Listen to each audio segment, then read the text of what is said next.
afternoon from the Arcadian Court in downtown Toronto. Welcome to the Empire Club of Canada. For those of you just joining us through either our webcast or podcast, welcome to the meeting. Today we present the Honourable Navdeep Bains, Canada's Minister of Innovation, Science and Economic Development. Today's topic, future of data in the digital economy. And to help us do this, we have a conversation with top corporate leaders in the space and moderator Nicole Merkent of OMX. We are here in many respects because of the speed and pace of change. Advances in technology in the last 5 years alone have allowed information sharing between individuals and organizations in ways that have altered how business and individuals interact around the world. Data is a new currency. It drives decision-making. It anticipates consumer behavior. It forecasts world events. And it provides consumers and organizations that can take hold of its power with advantages, many of whom are in this room. And it's why the Empire Club of Canada has already jumped into this topic this year, having presented Kyle Dubas and Bobby Webster, GM of the Leafs and Raptors, around how big data is changing professional sports. And it was a fantastic event. Everybody recognizes the opportunity and potential of using data for purposes that we have not yet even dreamed of, and the capability of social media to break down barriers to create more human interaction. But there are two sides of this coin. When data is not used properly, there are negative consequences, including privacy breaches. Advances in social media have also brought on the golden age for groups spreading hate or misinformation, who were once relegated to handing out pamphlets on a street corner. Young and Dundas. And concern all around have brought new scrutiny by governments and consumers. One of the largest outpouring of concern came from an incident where Facebook alleged that a third party had misused Facebook data, where 50 million users' data was extracted and shared further to assist a US presidential campaign. And in 2018, the US Senate even called a hearing about this with CEO Mark Zuckerberg of Facebook.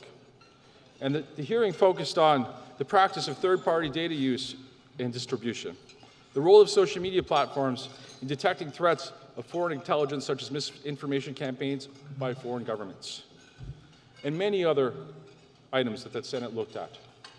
Meanwhile, the government of Canada has been dealing with this Canadian version of similar threats, challenges, opportunities here at home. And what is exciting for all of us today is Minister Bains is here to launch the Canadian government's digital charter and to explain how he has looked at the balance between citizen protection and the recognition that data is an important factor driving today's economy.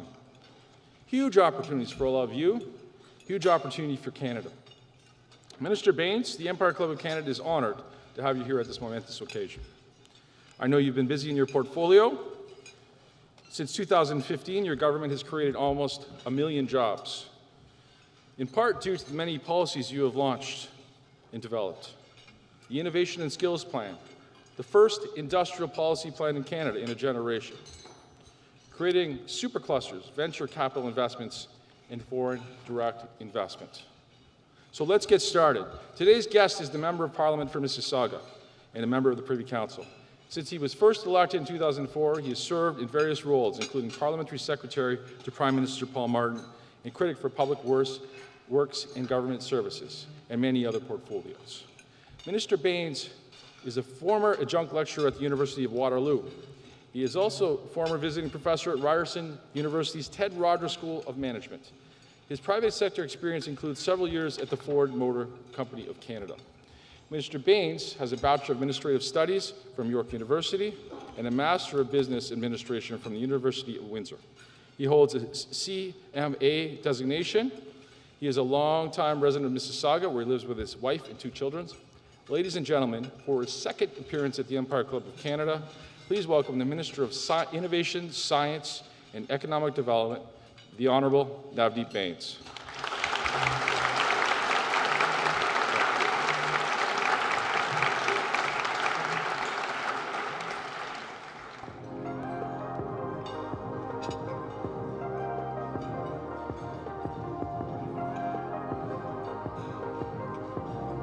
Technology has transformed our lives, from how we access information to the ways we work, shop, and connect with each other.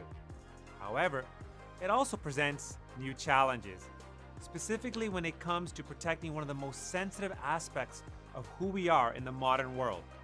And that is our personal information online. And we must find a way to protect that data while still being open to the economic opportunities of a data-driven world. Our competitiveness depends on it. From expanding shopping online to research and healthcare breakthroughs to finally tackling gridlock, Canadians understand the potential of data. They also told us that we must find ways to use data responsibly. The good news is, under Canada's new digital and data principles, these are complementary, not competing priorities. Canada's digital and data principles lay down the foundation that will allow us to build an innovative, people-centered, and inclusive digital and data economy built on trust. It's that simple.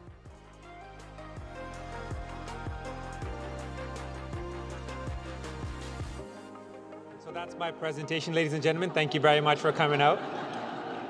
Bonjour tout le monde.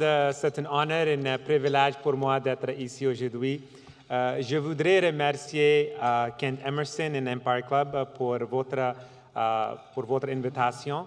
And today I'm really delighted to be here with so many familiar faces and so many new faces to talk about something very exciting in terms of our economy going forward.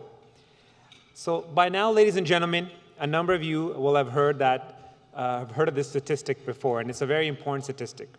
90% of all the data in the world has been generated over the last 2 years. And if you've heard of this before, it's because it was true as a data set in as a stat in 2016. So why am I saying it today? Well, that same stat has been true ever since 2016. So imagine that curve of how much data that we're generating. Almost everything we do nowadays leaves a data track behind, whether it's monitoring our heart rate on a treadmill or buying a new pair of shoes. And it's not surprising, it's absolutely not surprising that the top 5 companies in the world that are publicly listed deal with data. And it's no understatement that in today's world, data drives business. The advantages are very clear. We've talked about these advantages very consistently for our society and for our economy. Just ask a cancer patient who got an early diagnosis. Just ask the farmer who's cut her pesticide use in half. The opportunities are everywhere around us. But alongside these great opportunities are also challenges as well. And we cannot ignore some of these new complex challenges that have emerged. At the heart of these challenges is the fundamental question of trust. How can Canadians believe in the good of this online world when they're confronted with a video of 51 innocent people gunned down during prayer in Christchurch? And that video goes viral. How can they trust their data will be used to improve their lives when it's used to bombard them with disinformation? Here's the thing. Innovation cannot happen at the expense of privacy and data and personal security. In fact, the opposite is true. As it pertains to the digital world, only by building a strong foundation of trust will we be able to reach our full innovative potential. And business models that rely on leveraging data for innovation and growth must put an even bigger premium on trust. According to our numbers, 90% of Canadians would turn off the tap to a business that misuses their data. Think about that. 9 out of 10 Canadians. We need to get serious about rebuilding trust because people are currently losing it. In the 21st century, either we build that trust and compete in the data-driven digital economy, or we don't compete at all. So that is why I'm happy today to present Canada's new digital charter. This charter is made up of 10 principles based on Canadian values against which all future government policies, programs, and legislation will be tested. And through this charter, we will build a foundation of trust for our digital and data-driven economy and society as a whole. It is a result of extensive consultations with Canadians, business leaders, academics, and my fellow parliamentarians as well. And many people in this room participated in this process, and I want to thank you personally for your leadership in stepping up for Canada. So our first principle is universal access. Our commitment since coming to office has been clear. Canadians will have equal opportunity to participate in the digital world and the necessary tools to do so. So this is really about access, connectivity, literacy, and skills. This is what the first principle is about. The second principle focuses on safety and security. Canadians will be able to rely on the integrity, authenticity, and security of the services that they use, and they should feel safe online. The third principle is about control and consent. And by that, I mean Canadians will have control over the data that they're sharing, who's using their personal data, and for what purposes, and they will be able to know that their privacy is protected. Our fourth principle will ensure transparency, portability, and interoperability. Canadians will have clear, manageable access to their personal data and should be free to share it or transfer it without any undue burden. The fifth is about delivering open and modern digital government for Canadians. Canadians will be able to access modern digital services from the Government of Canada, which are secure and simple to use. And my good friend and colleague, the former president of the Treasury Board, Scott Ryerson, would say, we cannot be a blockbuster government serving a Netflix society. Our sixth principle commits to ensuring a level playing field. The government will ensure fair competition is happening in the online marketplace. We want to facilitate the growth of Canada's businesses and affirm Canada's leadership on digital and data innovation while protecting Canadian consumers from market abuses. The seventh principle commits to using data and digital for good. Specifically, we will ensure the ethical use of data to create value, promote openness, and improve the lives of people at home and around the world. Our eighth principle reassures Canadians that they can depend on our strong democracy. We will ensure the transparency of political discourse, defend freedom of speech, and protect against online threats and disinformation designed to undermine social cohesion of the integrity of elections and democratic institutions. And building on Canada's commitment to the Christchurch call to action, our ninth principle is a commitment that Canadians will be free from hate and violent extremism. Simply put, Canadians can expect that digital platforms will not foster or disseminate hate, violent extremism, or illegal content. And finally, ladies and gentlemen, the last principle is a commitment to strong enforcement and real accountability. That is to say that there will be clear, meaningful penalties for violations of the laws and regulations that support these principles. So today, I'll share with you the first actions that I will be taking as the minister responsible for innovation, science, and economic development to turn these principles, to turn these very important principles that I've outlined into action. First, I'm happy to share with you a set of policy proposals on reforming Canada's private sector laws. And yes, many of you are familiar with this acronym, PIPEDA, because privacy can no longer be an afterthought for companies. Whether it's privacy by design or another system, privacy has to be built in at the very front of the business model. I've also written a letter to the head of the Competition Bureau to ensure he has the tools necessary to promote competition and create a healthy environment, especially for our small and medium-sized businesses, so that they can continue to thrive and innovate going forward. And with the advice of the new Canadian Statistics Advisory Council, we will review the Statistics Act to ensure Canadians can trust the way their data is handled by the world-class National Statistical Agency. And finally, the Standards Council of Canada will launch the new Data Governance Standardization Collaborative to better coordinate the development and compatibility of data governance standards in Canada, contributing to the creation of a level playing field in the digital economy. And in the coming weeks, my colleagues will have more to say about the steps we will take to preserve the integrity of our democratic institutions and keep Canadians safe from hate, anonymous threats, and cyberbullying. And across government, we will update the Privacy Act and examine frameworks for open banking. All of this is consistent with the principles that have been highlighted in the Charter.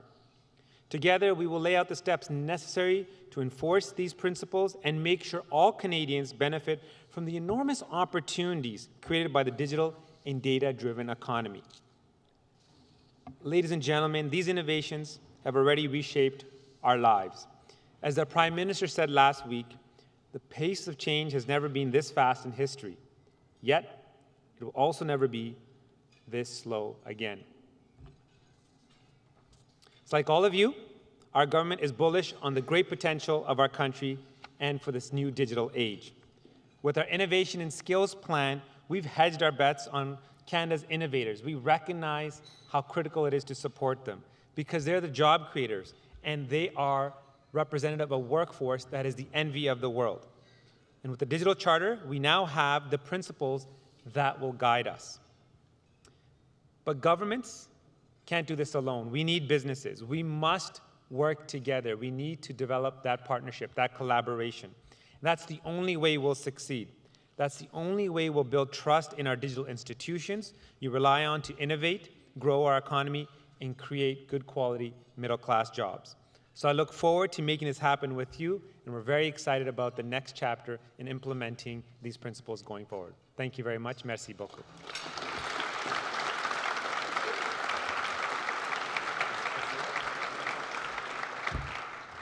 Thanks, Minister. Now it's time to bring the panel to the stage. Our first panelist was the founding CEO of Horizon's Exchange-Traded Funds. He has worked at JP Morgan's Derivative Group in New York and started his career in investment banking with CIBC. He sits on several leading fintech boards, including Wealthsimple, Coho Financial, Barwell, and Clark. Please welcome the CEO of Portage Ventures, Adam Felesky. Thank you, Adam.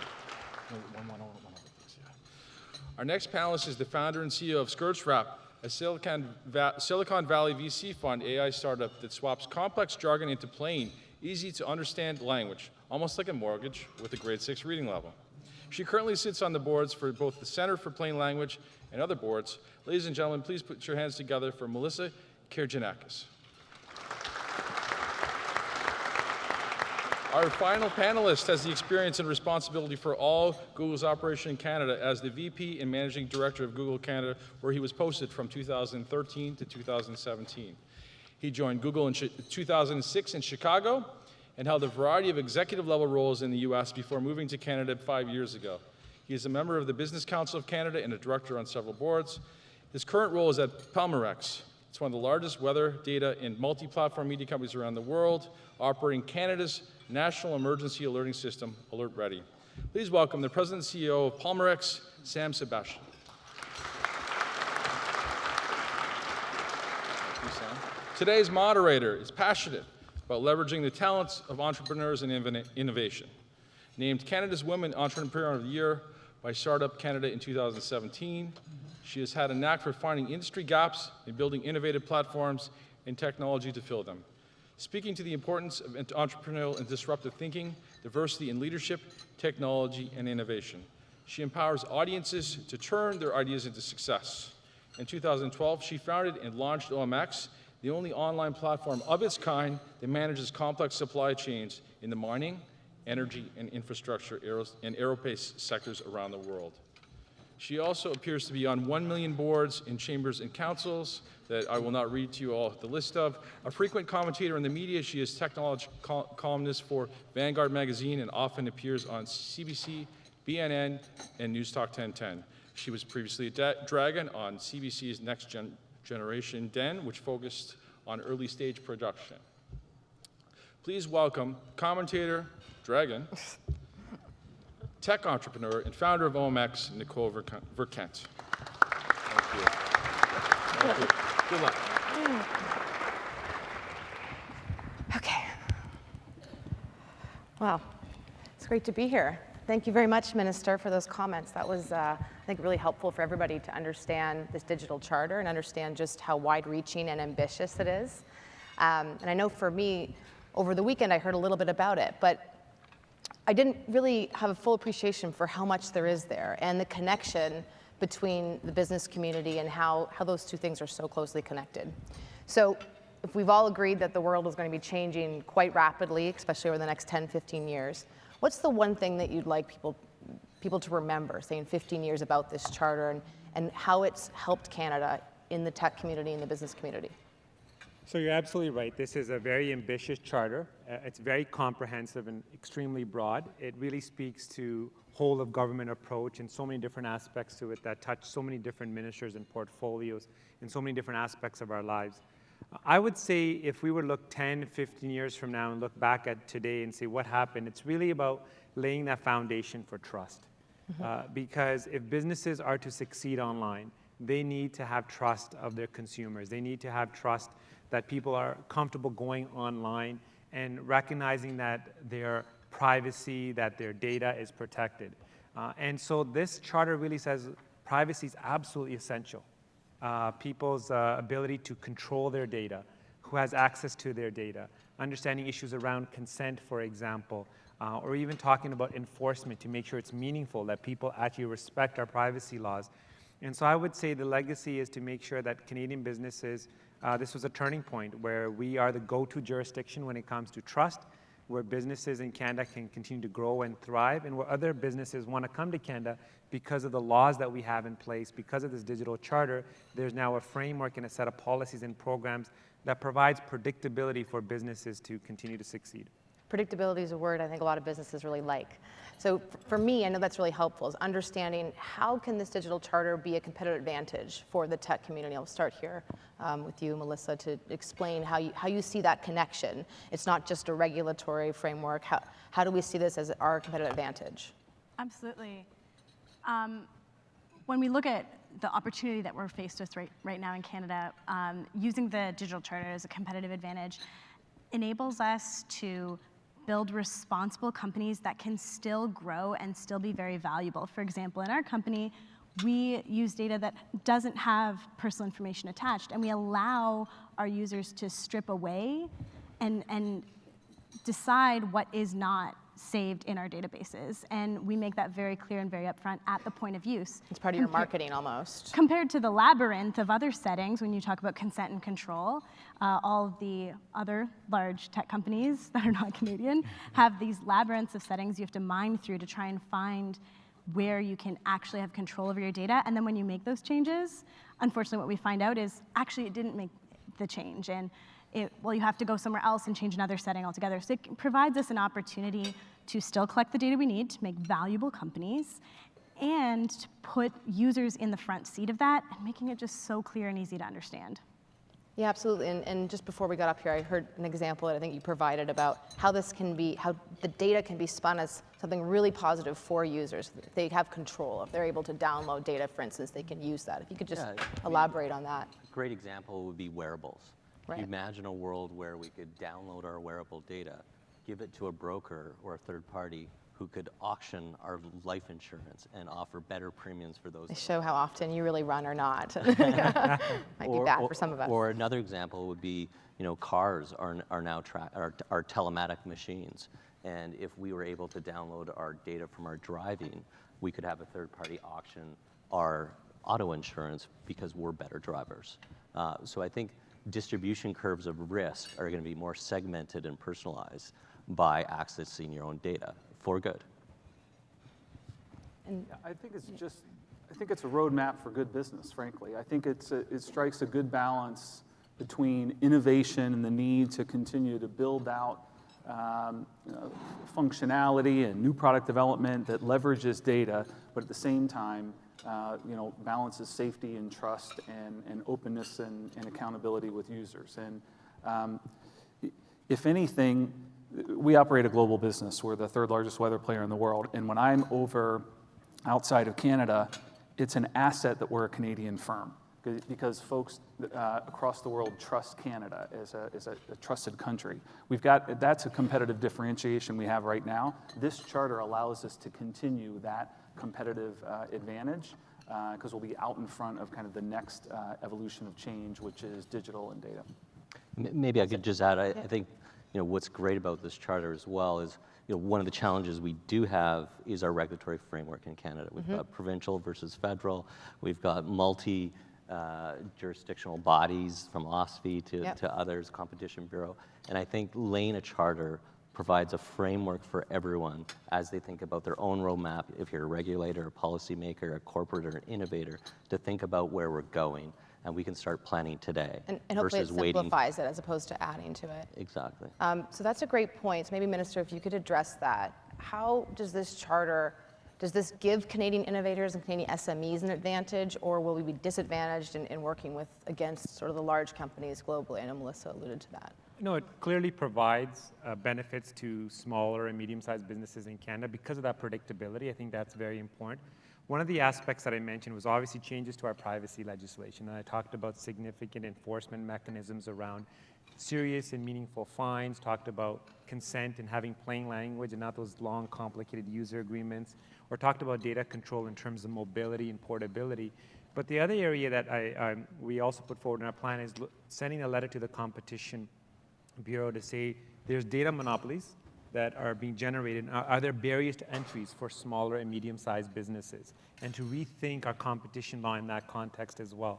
So the objective is to make sure how can we have a level playing field for Canadian businesses to succeed and grow, and look at the laws to make sure that they reflect the changes in this new digital world that we live in.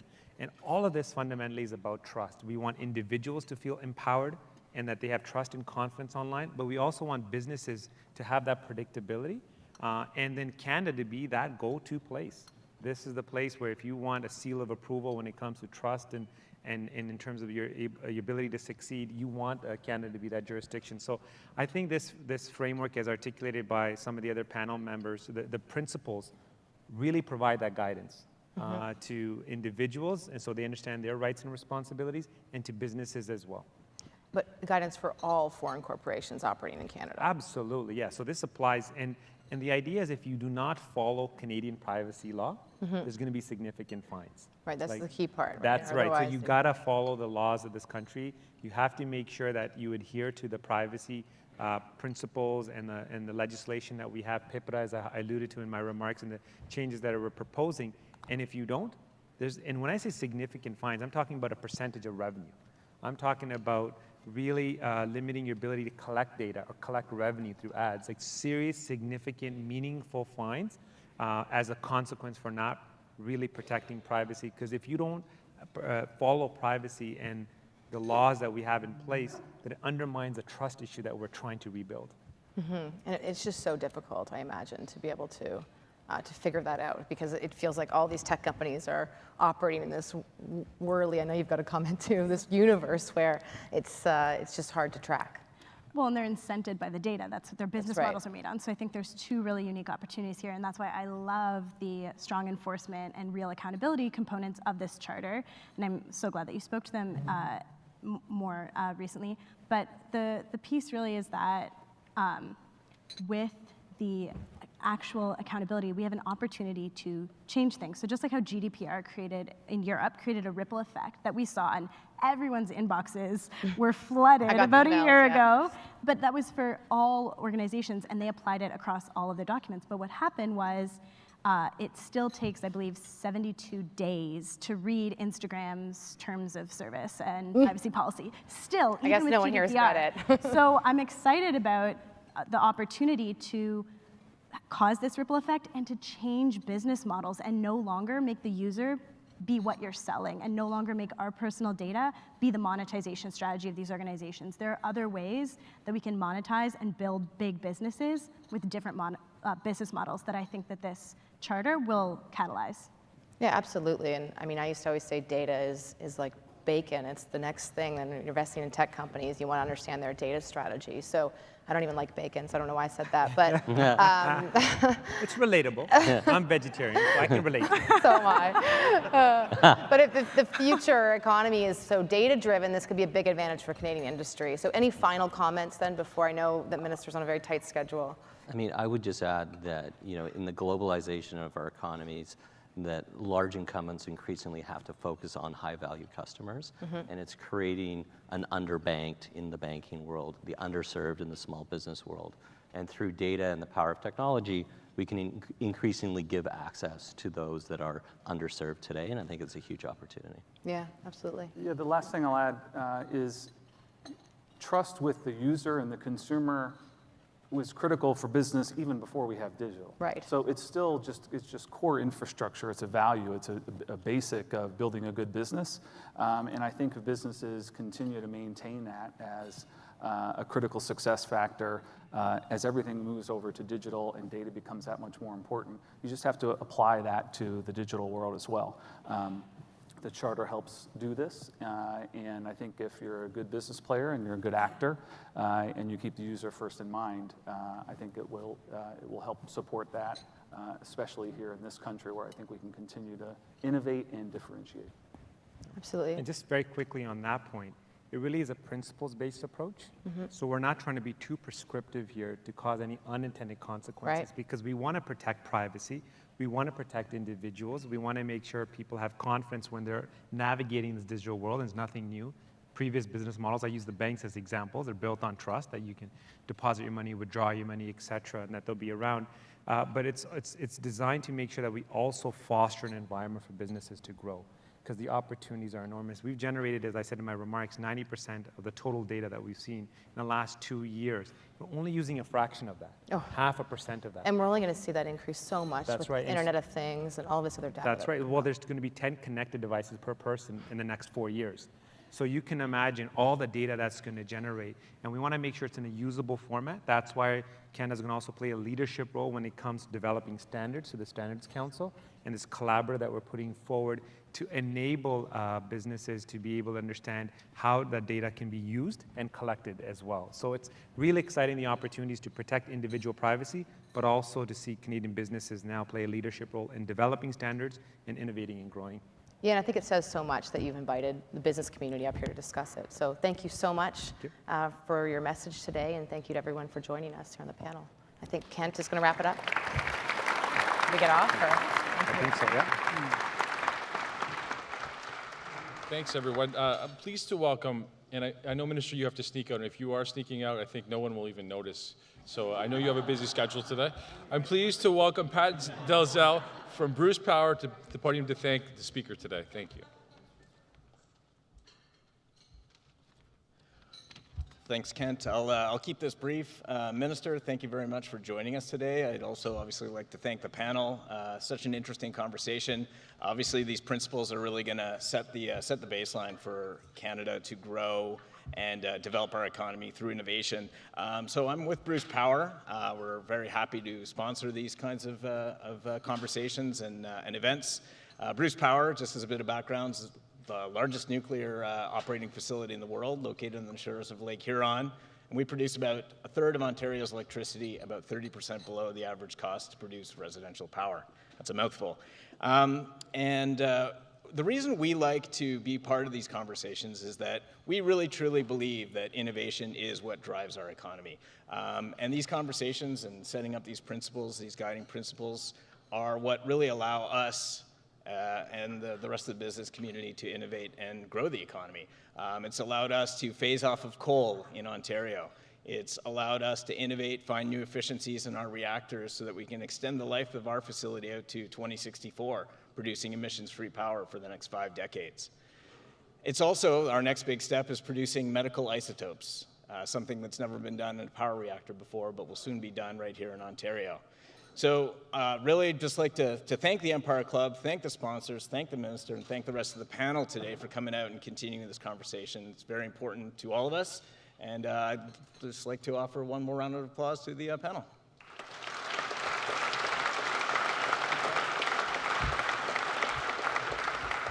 Ladies and gentlemen, thank you so much for coming today. Today we also have launched our 37th event, The Rise of White Nationalism in Canada, which obviously has a social media component. And I would like, it's a difficult event to do. Some people said that's a hard one, but I want to challenge everyone to support that event, to come out, to sponsor that event. It's a very difficult event. And we're going to do it. And it's on June 13th, and we'll be announcing the location soon, but it's on our website. We also have launched a Women Who Build featuring the Honourable Minister Mary Ng. It's an evening event on June 13th. And we also launched just on Friday, the CBC's Power and Politics will be doing a live show right on the Empire Club stage with Vasi Capellos and a number of other events. So thank you very much for supporting this one. Ladies and gentlemen, meeting adjourned.